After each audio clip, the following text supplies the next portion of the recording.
Hello and welcome to the morning after show presented by our good friends over at Underdog Fantasy Sports. My name is Joshua Reimer. I'm joined by none other than Jared Block, who is over to our right. And Jared, to kick off our morning, let's just touch on this. Grace to you, just subbed to Tier 1. They've subscribed for 19 months now, Jared. We've been in the Twitch game for 19 months. That's absolutely insane. Grace, I hope you're doing well. Glad you were able to catch the stream today. We greatly appreciate you coming to hang out. And I'm doing well. Jared, how are you doing? That's a well-timed thing because I always laugh at this name, and I think he knows this already, but my sister's name is Grace, and it's actually her 18th birthday today. There you So kind of go. weird how that worked out. But Josh, it's snowing here, and it's April Nice. 18th.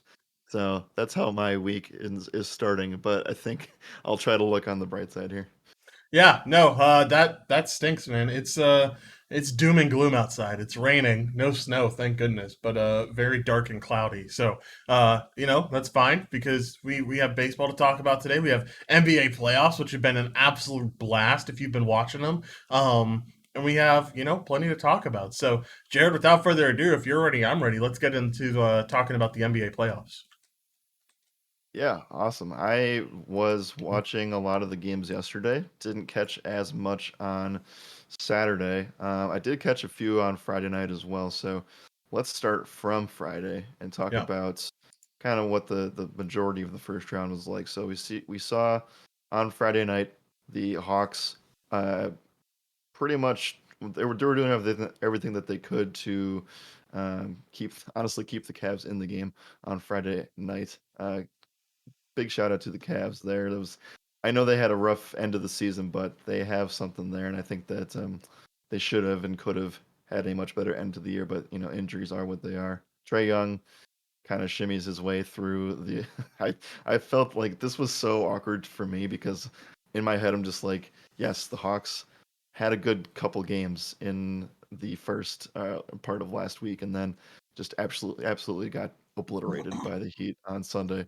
I was like, why are you shimmying and celebrating when you're just gonna get swept in the first round? I don't Yeah. know. I just that doesn't. It's whatever. But we saw them win to advance to the first round over the Cavs. The Pelicans come up huge in a night where you really need Paul George on your team. So, do we think that? I mean, obviously, I would say that the Pelicans looked much better than against the Suns than the Hawks did against the Miami Heat. Well, yeah, the Pelicans almost looked like they were going to get absolutely stomped on. They had a great comeback against the Suns, where Joval makes that tip in last night, and you're talking about a completely different game for both sides of the ball, Yep. right? Like it looks much closer. It looks like it's a 110 to 99 might not look like the closest game ever, but you make Joval makes that tip in, a few other things goes the Pelicans' way, and that's a completely different game. So. Yeah, I would say the Pelicans looked a lot better than the Hawks. The thing that I found interesting was just talking about this Hawks and Heat game. I found out through TikTok that the Heat were in Cabo this past Tuesday, and they were at the casinos gambling and shit. And I was like, "Oh man, fade the Heat! Like they might come into this one a little bit slow, at least in the game one." Nope, didn't skip a beat. I mean, the whole Heat team looked great. Oh, Jimmy looked on point. Struess was hitting his shot. Bam looked great. Kyle looked great. This Heat team looks great. This Heat team looks like a real competitor. I think that it'll be a lot of fun to watch, and it'll be a lot of fun to see what happens in both of these 1-8 games. But I think you're going to see the Suns and Heat probably either gentlemen sweep or just sweep altogether. Let's talk about the other Saturday games. Let's talk about because I'm glad we're kind of roles reversed here because I watched a majority of the Saturday games. Wasn't able to watch many games yesterday. Had family come into town, but I was able to watch almost every single Saturday game while I was sitting at my desk and doing some MLB stuff. Let's talk about game one with the Jazz facing off against the Mavericks.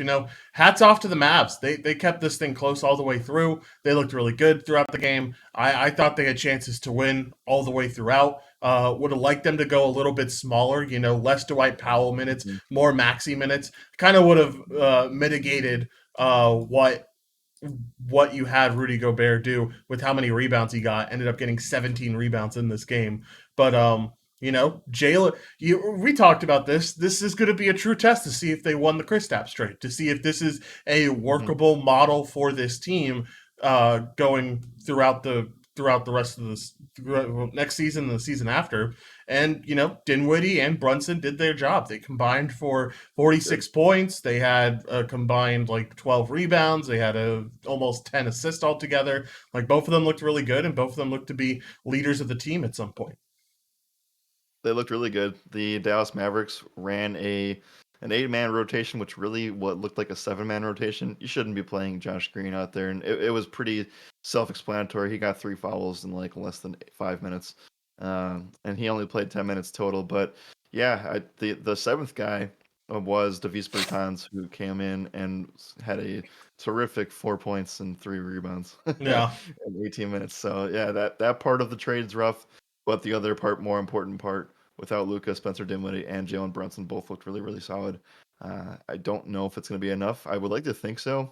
I really was hoping that the Mavericks were going to pull this thing off because I do think, regardless of what happens with the Jazz this year, that things are going to get split up. I do think Donovan Mitchell goes to New York, and I think that it's going to be one of those things where a lot of those pieces start to kind of break away and fall apart. So, on the other side of things, Mitchell did look very, very solid.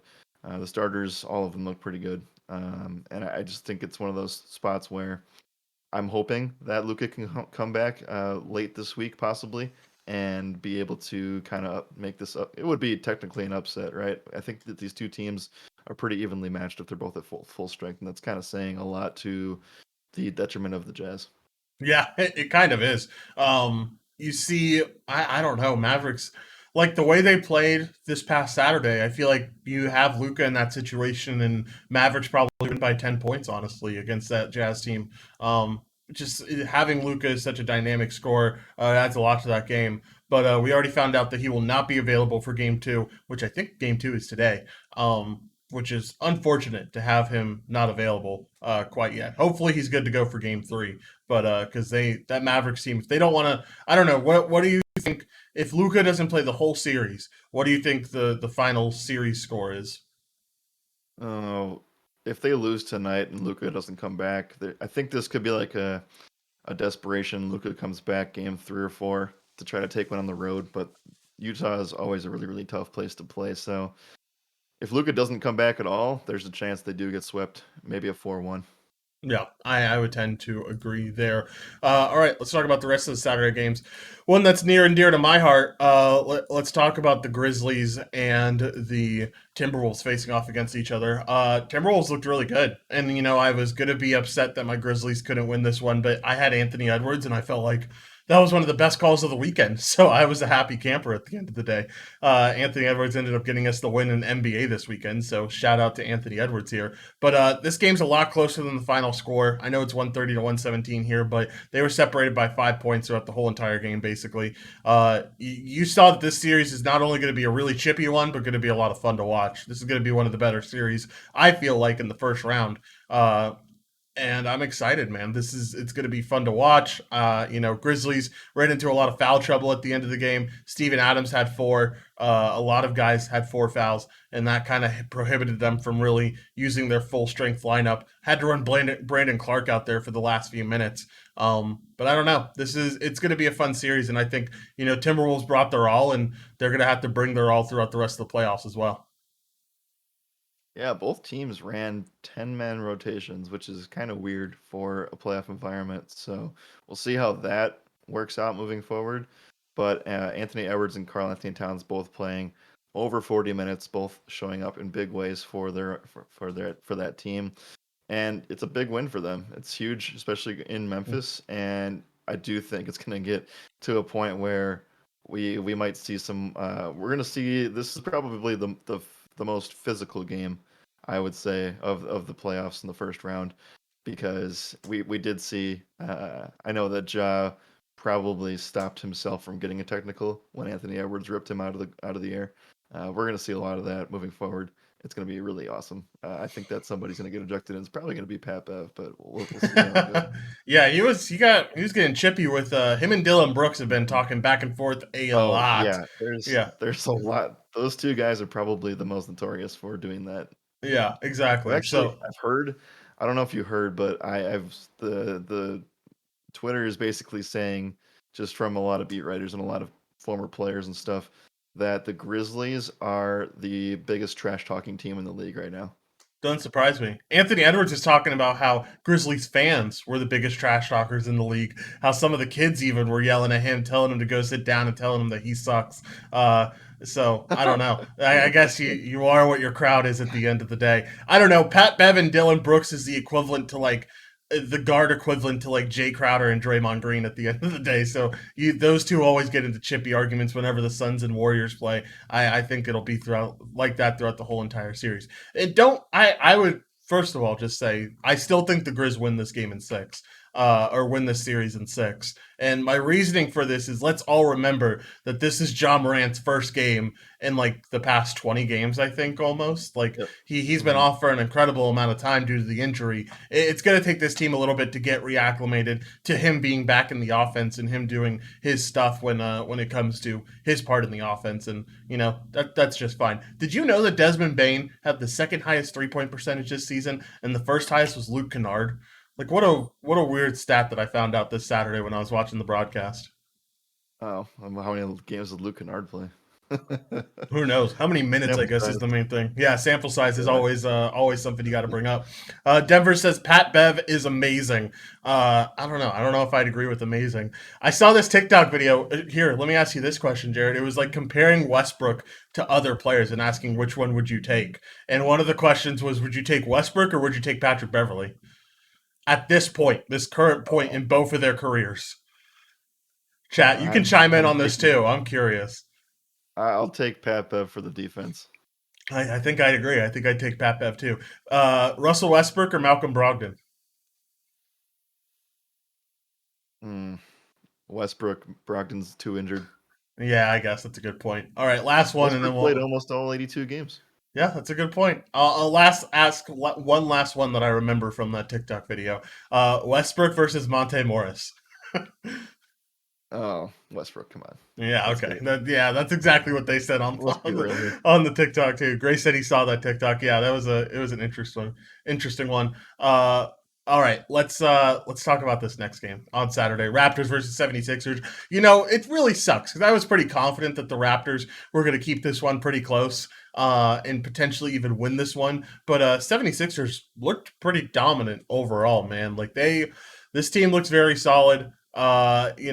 I'm a little bit surprised that they won by so much, but if the 76ers play a similar game to this, I think it'll be very hard to be realistic about the Raptors' chances at the end of the day.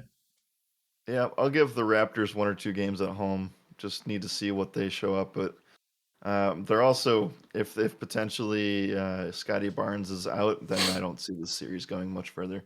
So, and Joel Embiid stepped on Scotty Barnes' foot, probably some sort of foot ankle injury. Do we know if he's good to go today? I saw the X-rays came back negative. That's all I saw. I don't know if he's good to go today yet or not, but the negative X-rays is what I saw. Yeah, I mean, the game one is just the only. I mean, the only thing we need to say is Tyrese Maxey. That's really it, and that's. Yeah, I think that they had all of their attention on James Harden and Joel Embiid, who, I mean, James Harden had a great game. Joel, I mean, 19 and 15 is still awesome, but it's not like he didn't have to have like a heroic Joel Embiid game to win here. So the fact that he didn't have to do that is kind of scary, but Tyrese Maxey came out 38 real life points is just, yeah, I mean, outside of Jason Tatum's performance yesterday, I would think that the winner of the weekend was probably Tyrese Maxey. Yep, for sure. Last game that we're going to talk about here: Nuggets and Warriors facing off with the six-man Steph coming on. That was super interesting to watch this Warriors team with Steph coming off the bench, but they implemented it extremely well. I thought it worked out perfectly for Poole. It worked out perfectly for Steph. It kind of worked out equally for all parties. Draymond, a real difference maker coming down the stretch. He looked really good throughout this game, and they just did a great job of running the pace and kind of making Jokic tired, never letting him settle down on the floor. That's the real reason they won. And that's a real reason why I think they could 4-0 this series because I don't know if you're making Jokic run that much, he's just not as effective as he should be on offense, and that's going to be a problem, especially once you get into that higher elevation. Like I know he's used to it, but he's not used to teams running him out the court that much, and so I think in the higher elevation he might have a problem with it. So Warriors did a really really good job here, and they become a very scary team when it comes down to it, and looks like a front runner to make the finals from the West. Yep, great game plan from the Warriors. They also had a feeler of pretty much everybody on their roster. 14 Hmm. guys played. I know that four of them only played the last 4 minutes of the game, but with that being said, they are looking for those other pieces to step in later rounds, and this is kind of gives them an opportunity. If Curry's not going to play 35 plus minutes, uh, give some of these other guys a shot to see if they can be that next one or two piece off the bench come later rounds. I said this earlier on Thursday or Friday. Don't remember which day it was. Josh, I really think this is the Jordan Poole breakout postseason. Yeah, it definitely could be, man. He looked great. I mean, he continues to look amazing every given night. So I don't. This is the point where, like, are we talking about Jordan Poole as another All Star to add to this Warriors team because he's Hmm. looking like it night in and night out now. I think so. I think that Jordan Poole's going to step up here, and he's going to be what Curry can't be right now, which I think is just indicative of what he did the other day. 30 Here's real life points in 30 exact minutes. here's my thing. When Curry does come back, Poole doesn't work as well off the bench, which is what's concerning to me. No, yeah, So I don't no, know. no. So it's one of those spots where I don't think they want to let him go, but they could get a real big haul for him if he goes somewhere else. Yeah, they could. I mean, you're talking about a big difference maker at the center position or a guy to replace Wiggins, a really solid guy to replace Wiggins, too. I'm trying to think of a good name that comes to mind, but nothing exactly off the top of my head. They could really get a big piece for Poole, and that'd be good for this team. So should be interesting to see what they do. Let's talk about the Sunday games that we haven't talked about yet. Nets and Celtics. I don't know. Did you get a chance to watch this game in full? Because this is the one game I did get to watch in full, and I thought it was one of the best playoff games I've seen in a while. Man, just back and forth was a lot of fun to watch. Was very chippy, like we talked about before we got on the show. NBA crowds are back, man. Like this was a true example of those NBA crowds being back because that Boston crowd was rowdy, and it was just a lot of fun to watch. A beautiful play drawn up to end off that game to get Jason Tatum that layup. Um, it, Mm. it was just it was a lot of fun to watch, man. After a snoozer of a first game, I'm glad that this one was good. And I was watching the game with my lady, and she was like, or I was like, this is going to be the closest game of the weekend and probably of the week. So it definitely panned out that way. The Celtics kind of let them back in the game, getting outscored by 10 points in that final fourth quarter. So I'm just interested to see how because the series will ebb and flow. I do think that the away team will take one on either side. And I do think now it's kind of undeniable that this thing does go seven. So Yep. again, I've been saying it for forever, but I don't think the Nets can win in 7 games with only Durant and Irving playing over 40 minutes. So, not like I'm not even like Durant still had a really good game, but you could argue that it wasn't a Durant type of performance. So, interested to see how they do this. Interested to see the pieces off the bench that work out. We saw Goran Dragic play 26 minutes. I don't know if he's ready to play 26 minutes after he had some COVID issues. They said they were going to limit him. Again, like I don't know if they have enough reliable pieces off the bench because last year it felt like they had a couple more guys that could step in, but it doesn't seem like they have that as much. And I still don't think like this. I mean, it just kind of says it all when Nicholas Claxton plays 31 minutes and Andre Drummond does nothing in 17 minutes. I think that they have a lot of holes in their game, and if one of their stars doesn't show up, it seems like it's over. But I do think Kyrie is going to have some major chips on his shoulder after that one. Did you see?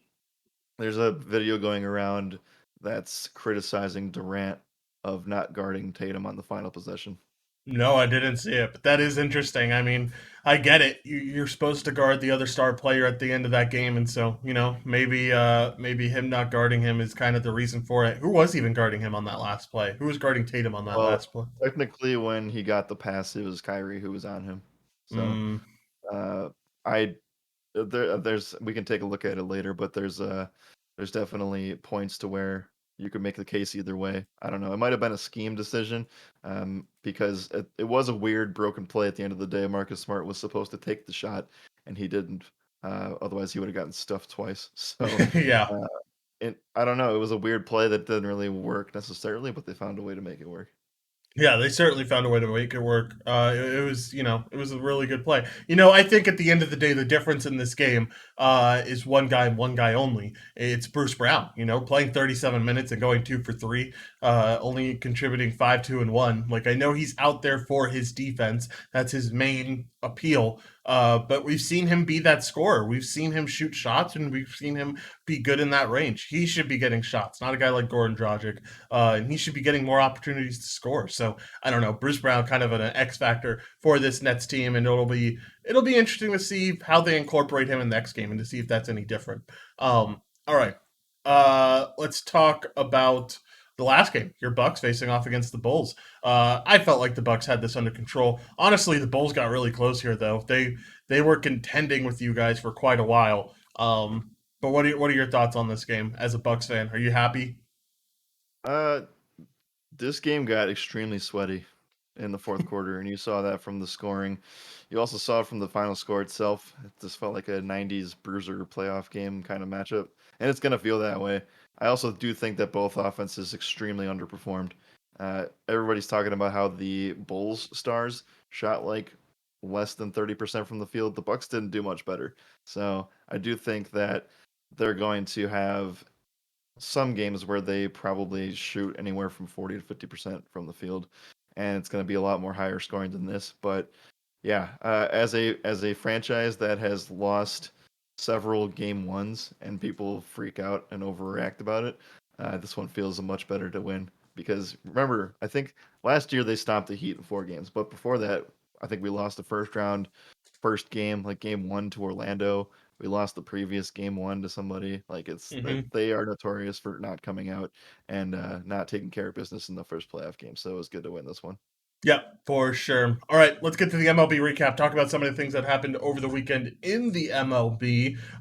Main one that kind of pissed me off was Corey Seager getting intentionally walked with the base. Could you believe this, man? Intentionally walked with the base. I Hmm. thought I would never see the day that someone would intentionally walk someone with the bases loaded. And you know what? Serves them right, because at the end of the day, you walk that guy and then you still have a run scored on you by next man up. So it didn't matter either way. But man, I to see Mike Trout's face kind of, I think it was all of our faces when we saw that play happen. It was just like, oh my goodness, I can't believe you just did that.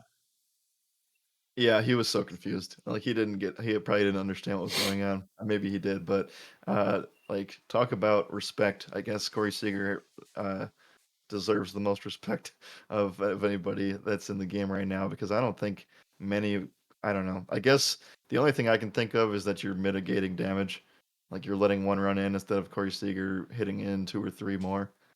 That's all I I can really guess. think of. But I it's guess, still but at it the end doesn't of the really day, happen very often.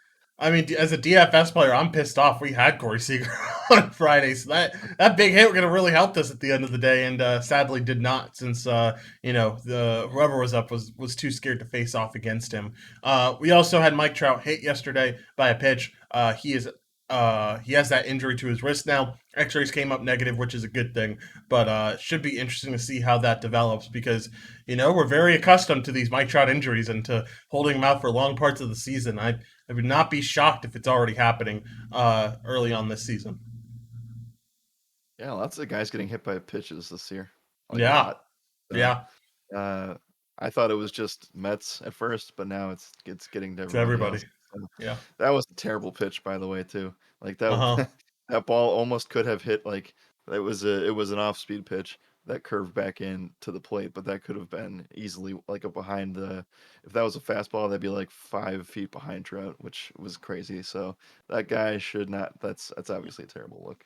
Yeah, a very bad look, especially for that Rangers team. Happy Boston Day, by the way. Red Sox and Twins start in just about an hour now. Actually, less than an hour. It's like 40 minutes for their Boston Day game, and that'll be fun to watch. Make sure to tune into that one if you can, because it'll be a good time. And who knows, this Red Sox team might actually show out for once and actually look good. Yeah, it's Rich Hill versus Dylan Bundy. So that kind of Oh, tells you what you need to know there. I Yeah. think both sides could be good there, but I think that the Red Sox take it's a nice matchup for them. Yep, for sure. All right. Anything else for the MLB that you want to talk about? If not, we can move on, talk a little bit about UFC, and then get out of here. No, the floor is yours. I didn't actually watch any of this weekend, so Oh I'm excited to no, see how it went. sad. Yeah, it was an interesting. I mean, like it wasn't the best main card ever, I think, but it was a good one overall. You had, they usually have these weeks where I feel like they kind of purposely make the week after a big pay-per-view card kind of subpar just to, Hmm. emphasize that hey, you guys just got to watch an amazing pay-per-view. Now try to enjoy this subpar UFC Vegas card or UFC Fight Night card. Not much to talk about when it comes to most of the fighters here.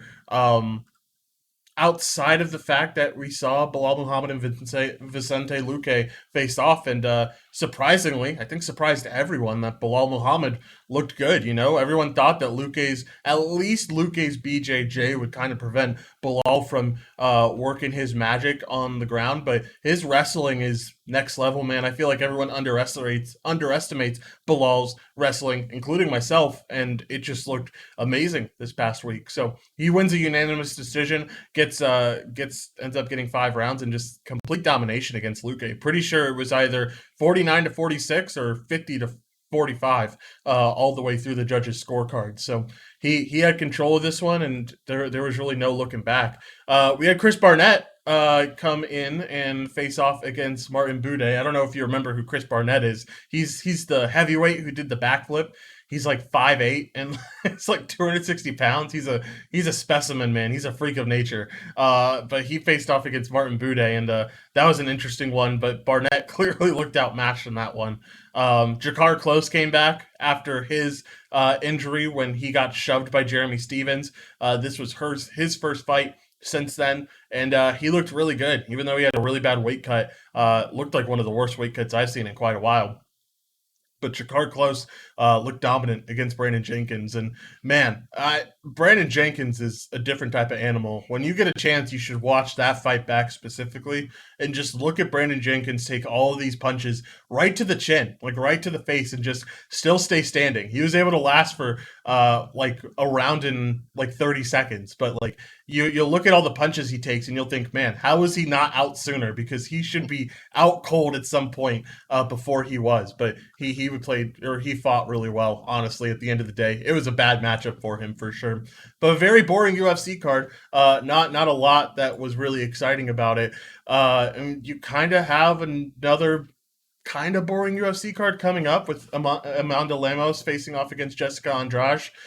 You do have Bozer and Romanov facing off in that card, which I'm personally excited to see. We'll give you some decisions made on this heavyweight division. You have Manel Cape on this card. You have Charles Jourdain. You have a few other fighters that will be fun to watch, but we're still waiting for the really big card. I know Rob Bunt and Chito Vera comes up later this month, and then we have pay-per-views coming up soon with Gaethje and Charles de Bronx Oliveira. So that'll be the card that I'm looking forward to next. But we got a long way to go. I have no, I really don't have anything to contribute to last week's UFC card. I know I looked through that total list of fighters and I only knew five of the Yep. name. Yeah, you're And better than I'm Anthony, already man. looking. You're better than Oh, Anthony. I really? talked to Anthony, and he said he didn't know a single fighter on the card. I Oh, hope you're come watching on. right now, Anthony. I at least know who the top or the main card, like top two main events are. Like I know who those guys are. Yeah. But yeah, this week coming up, there's a lot more familiar faces. You got Clay Guida fighting for like the 50th time in his career. Yeah. Yeah. And yeah, I know most of these guys, but yeah, last week was an unknown situation, which again means like that's good for the UFC. Like people have to realize that there's going to be down weeks from that. Yeah. Like why not do it the week after a pay per view? It's the best week to do it. I mean, marketing wise, it's the best week to do it because It kind of just elevates your fact that like you get to see the best fights when you watch a pay-per-view, and you get to see the not so best fights when you don't watch the pay-per-views. So I don't know. Should be interesting. Should be interesting to see what happens with Lemos versus Andrade. That kind of decides a lot about that strawweight division, and kind of gives us our next competitor there who can face off against Rose Namajunas. So it'll be a good time next week, and then we're just getting closer and closer to Justin Gaethje fighting, who I Justin Gaethje's personally like my favorite fighter in the UFC, so I'm excited to see him fight for the belt again. And we've seen him in some firefights, so I think he can really take it to Charles. So it'll be a good time for sure. All right, Jared, let's get to Dog Days of Spring. Let's get this underdog bet out of the way. By the way, shout out to Underdog Fantasy Sports for being the sponsor of this show. We greatly appreciate you guys over there. They're the ones who keep the lights on. So if you have not signed up already, you can sign up. You can find I think the promo code is just Radar, correct, Jared? I believe it is Roto Radar, but let me Oh, just make sure. okay. Yeah, make sure that's Radar Radar. You can sign up with Underdog Fantasy Sports. I think our last one that was viable won, and then our card that we had on Friday had Paul George on it, and so obviously that one, that one didn't end up winning. That one got voided, but our last card we had provided on the morning after show ended up winning. Yeah, it did. And we had a couple of awesome underdog play of the days in the Discord that hit over the weekend as well. Yeah, So just shout out to those guys over there. And yep, I can confirm that the promo code is RotoRadar, and I will drop the link in the chat if you've never deposited before. there you go. All right. And without further ado, let's get to our underdog bets. Jared, I don't have the site up yet, so you can go first if you want. Who are you taking? Yes, so I am going to go ahead and go with an MLB pick. It's a homer take, and I haven't been able to do this yet, really, because they've been terrible all season. But Christian Yelich gets to face off against Zach Thompson tonight, Josh, so I can't pass up on that. Nice. 1.5 total bases for Yelich. Hit the over. Hey, I could take this really easy bet and just take Jordan Clarkson under 100 3-pointers made. That's a special that Underdog Yeah, is running today. special line. Yeah. You can take that under and feel pretty solid about it. I don't think Jordan Clarkson is going to hit 100 3-pointers, and if it is, we're going to be talking about history tomorrow. That's an easy bet if you want to go sign up for our good friends over there at Underdog. But let's take a real one. Let's take something else here, and I'm going to take Bryce Harper over 1.5 total bases in cores, facing off against Chad. Not so cool. Cool. I think this we're going to talk about it on the show plenty, but this Philly team's going to smash today, so that'll be a lot of fun to watch. All right, Jared. Any final thoughts before we get out of here, man? I can go once. Okay. I mean, I guess it just depends on um, what happens with this Golden State team and Curry's thing. But keep an eye on some Jordan Poole props for this. I don't think you're not gonna have much. I don't think the lines move too much on this one, unless Curry gets ruled out for whatever reason. But I can get behind Jordan Poole 30.5 PRA.